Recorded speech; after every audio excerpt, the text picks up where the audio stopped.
When most people hear the word sales, they picture someone trying to convince them to buy something that they don't even want. They imagine pressure, scripted pitches, uncomfortable conversations, and someone who refuses to take no for an answer. That is not good sales. Good sales is not about convincing everyone to buy. It's about helping the right person understand their problem, see what's possible, and confidently decide whether your solution is right for them. Sometimes the right decision is a yes. Sometimes it's not yet. And sometimes the honest answer is straight up no. Your job is not to force the outcome. Your job is to create clarity. In the marketing section, we learned how to get found, get chosen, and get recommended. Marketing creates attention and generates opportunities. Sales helps turn those opportunities into customers. But sales does not only happen during a phone call. It happens anywhere a potential customer is deciding whether to buy. For a service business, sales might happen through a phone call, an estimate, or an in-person appointment. For coaching or consulting, it might happen during a discovery call. For a digital product, the sales process may happen through a webinar, a video, email sequence, or a sales page. For an e-commerce company, sales happens through UGC, product pages, product demonstrations, reviews, live chat, email, checkout, even an abandoned cart follow-up. The environment changes, but the purpose will always stay the same. Help the customer make a confident decision. Think about a great salesperson like a great doctor. A good doctor does not prescribe something the moment you walk into the room. They ask questions. They listen. They understand what you are experiencing. They identify the real problem. Then they recommend the right solution. Sales should work the exact same way.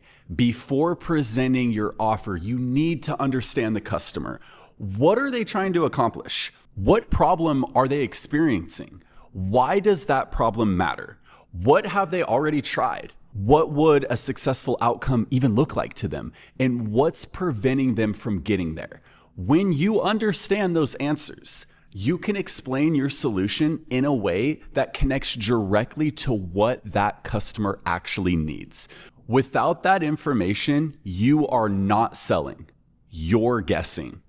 Although every business is different, most sales journeys include these 7 basic stages: connect, discover, diagnose, present, resolve concerns, decide, and follow up. First, you connect. You create a professional first impression and give the customer a reason to continue. Second, you discover. You learn about their situation, their needs, their goals, and their expectations. Third, you move on to diagnostic. You help identify the real problem and the effect that it's having in their life. Fourth, you present. You show how your product or service connects to the outcome that they want. Fifth, you resolve the concerns. You answer questions and you explore anything preventing that customer from moving forward with you. Sixth, you help them decide. That could mean purchasing, scheduling the next step, waiting until the timing is right, or recognizing that the offer is not a fit. Finally, you follow up. Many sales are lost because businesses stop communicating before the customer has even made a decision. In e-commerce, this same journey can happen without a salesperson being present. A UGC video or an advertisement, it creates connection. The content and the product page help the customer discover whether the product is relevant. Product descriptions, comparisons, demonstrations, and quizzes help diagnose what they actually need. Benefits, images, videos, and even proof present the solution. Reviews, frequently asked questions, shipping information, guarantees, and return policies, those are resolving concerns. A smooth checkout helps them decide. Then email, text messaging, retargeting, or an abandoned cart sequence follows up. A website can perform many parts of a sales conversation, but only if it answers the questions a good salesperson would answer. One of the most powerful things you can do in sales is tell someone when they're not a good fit. That may feel like losing a sale, but it can create something more valuable. Trust. If you pressure the wrong customer into buying, they might become unhappy, they might request a refund, leave a negative review, or just straight up damage your reputation. But when you honestly tell someone, hey, I don't believe this is the right solution for you right now, they remember that you placed their interests above the transaction. If their situation changes, they may return. And if someone in their life needs exactly what you provide, your business may be the first one that they recommend.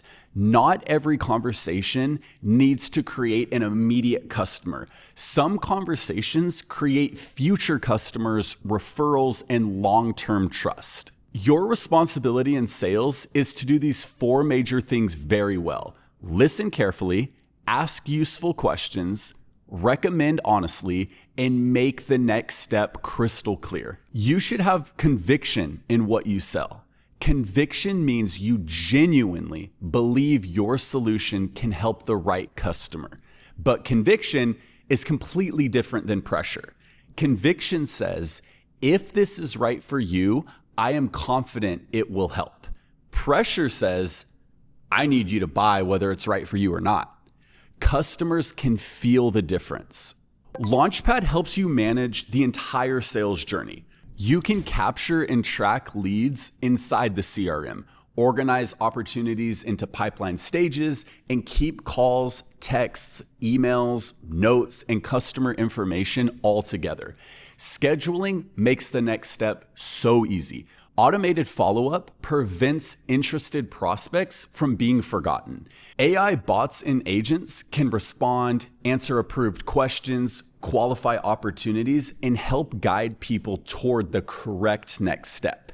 Tracking and call recording help you understand where customers are getting stuck and how the sales process can improve. The technology keeps the process organized and consistent, but the strategy begins with understanding the customer and helping them make the right decision. Before moving to the next lesson, map your current sales journey. How does someone first connect with your business? How do they learn what they need? How do you present the right solution? How do you answer their concerns? How do they purchase? And what happens if they do not immediately buy? If any step is unclear, that may be where you're currently losing customers.